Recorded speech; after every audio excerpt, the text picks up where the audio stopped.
Hi, I'm Tim Woodman. I'm the founder of the Centre for Mastering Management, and we're here in this wonderful coffee shop and roastery down here in Brighton, and I've got a fundamental question for you, which is this: what's the difference between the average manager and the really, really great ones? Well, I've been privileged over my life to have worked in small organisations just like this one, to the really big companies in the world, Fortune 500, FTSE 100 companies. I've also been educating and training and coaching managers over the last 15 years. So that fundamental question is, what's the difference? Well, in truth, a few simple things done really, really well makes the difference between the average manager and the really great manager. So what I'm going to do is I'm going to share with you some of those secrets. And in a moment, we're going to go to my studio and I'm going to pick the top 3 secrets, those fundamental issues that make the real difference between the average manager and the really, really great manager. So come on, let's go to the studio now and let's go and I'll share those secrets with you. So welcome back. Here we are in my studio. And what I want to do now is share 3 fundamental points with you about how you can get much better as a manager. And as I said to you, it's taking some simple things and concepts and really making them work is really, really the difficult bit. So let's start with the first point that I want to make.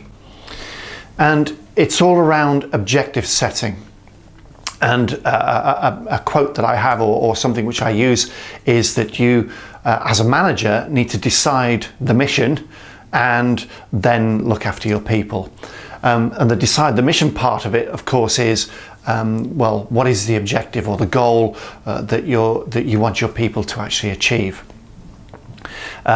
So that's the starting point with objective setting. But here's a couple of other things that you need to think about with regards to setting those objectives. And here's another quite often used phrase, and it's this, is that a fool with a plan will always outperform a genius with no plan. So make sure you've got a plan that backs up that objective, that says, how do I actually get there? Come up with some kind of plan that actually puts this objective into some kind of contrast. And the third point I want to make about objective setting is this. Research has shown that people who have goals outperform those people who don't.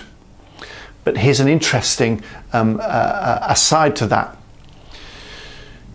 Some 12 or so years ago, the researchers looked at an audience and they found that 83% of these people didn't have a goal. They just didn't have one. They were going through life just as they were.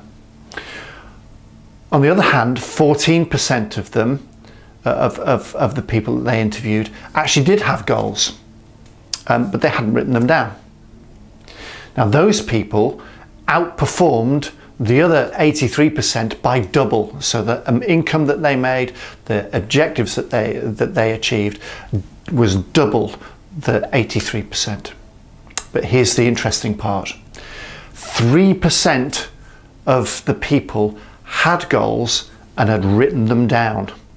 And that's really, really important, because what happened after that was, over the 10-year period, that these 3% of people outperformed all the other people by 10 times as much.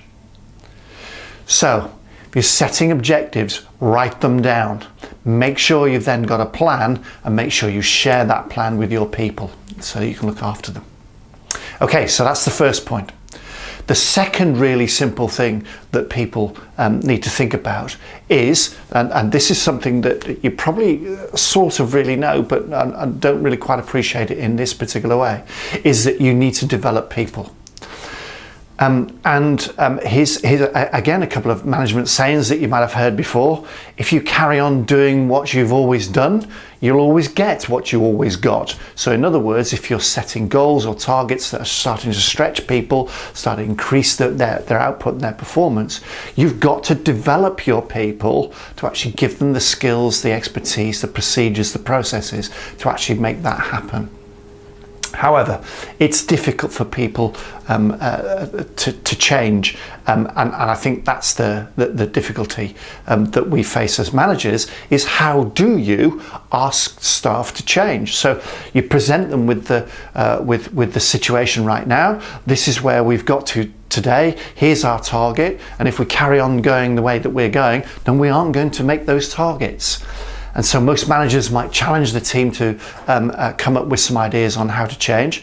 And inevitably, what people will turn around and say, well, okay, boss, what I'm going to do is I'm going to work harder and I'm going to work longer. And what the implications of that is all about is, of course, is that people then start to spend much more time at work. The inevitable outcome of that is that they get tired and actually their performance drops because. So people can sustain short bursts of extra energy and time and effort, but they can't sustain it. So if you want to actually achieve high performance, you've got to do something different. So how do you actually do that? So let's move on. Let's look at the third really important fundamental point that managers need to take on board to become really great managers. And the third point is motivation. To just share with you some thinking around that. Motivation started off in the late 40s, early 50s with a guy called Maslow and his hierarchy of needs. So let's just explain the key takeaway from that theory. And it was a theory. He came up with this idea. And basically what he said is that we are motivated primarily to satisfy some basic needs. And once they're satisfied, then we are motivated by the next level up. He suggested that the starting point was food, water, and sleep. He also mentioned sex, but in the context of the continuation of the human race, which I guess makes a little bit of sense, doesn't it? But once we've got those things satisfied, the next thing that we look for is being satisfied with security. So house, or making sure that we're kept safe, is we're motivated to actually achieve that status. The third level he talks about is love or companionship. We want to be recognized by those around us that we're here, and so on and so forth. The key takeaway point is that we move up this hierarchy one step at a time, and that we personally are motivated. So if we look at that from a business context, what that really means is that you can't motivate me as my manager. All that you can do is put around me the environment that allows me to be motivated. So there's quite a little bit more theory around that, but that's perhaps for another day right now. So I hope these little tips and tactics have given you some thoughts and ideas about how to become a really great manager. And I hope you're excited about that. And we've got quite a lot more material that you can have a look at in the next video. So we'll see you very soon. Cheers, bye.